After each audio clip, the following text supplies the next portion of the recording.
Lợi dụng của bông tầm rong chua tinh popcorn.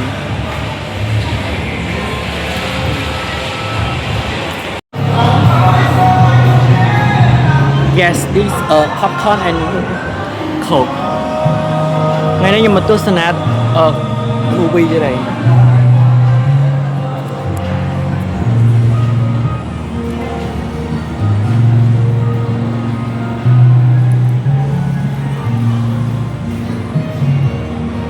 Anh ấy nhân tình em phẹ nhau bên này coca nè.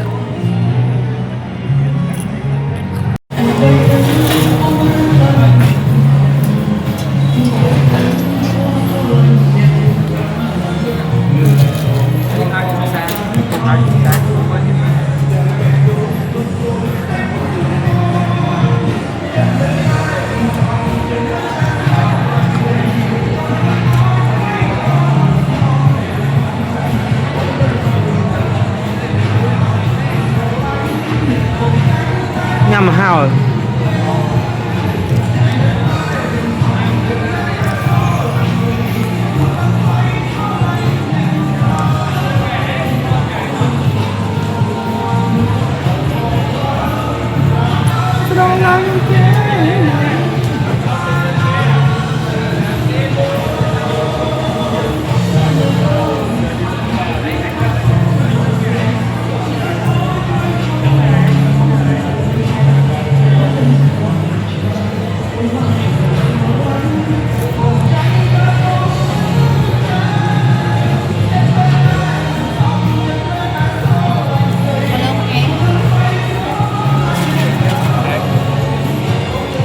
này nó sẵn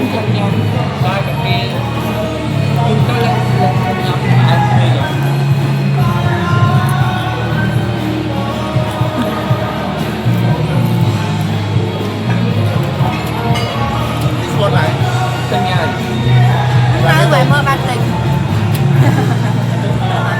nếu mình đã bán nhận tình ao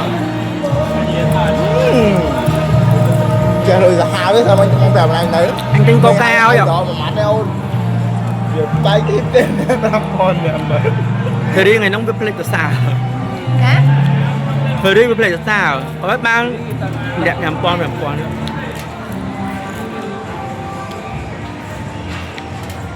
bây giờ đắm không một cái xã hạt đỏ là đức viên hồng xoay một nè nhắm nhưng mà sợ với anh chứ chết em rồi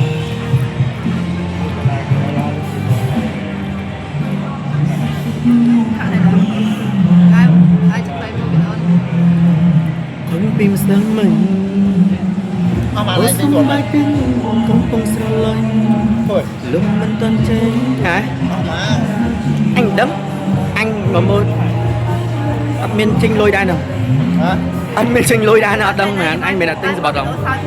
hả ai mà má ai mà hai má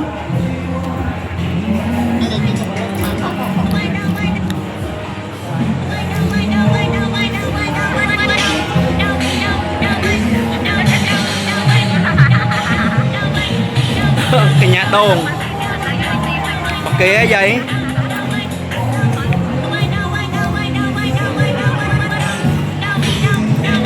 cầm một chút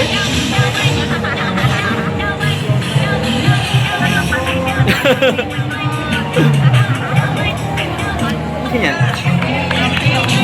ướp đan này kìa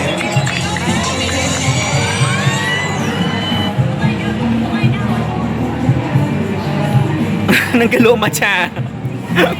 cái lô matcha kêu âm chẳng mơ nhiều từ tôi ban biết bao nhiêu nè từ tôi ban mà chả con nhom thọc áo cho cụt cho tay mẹ lụa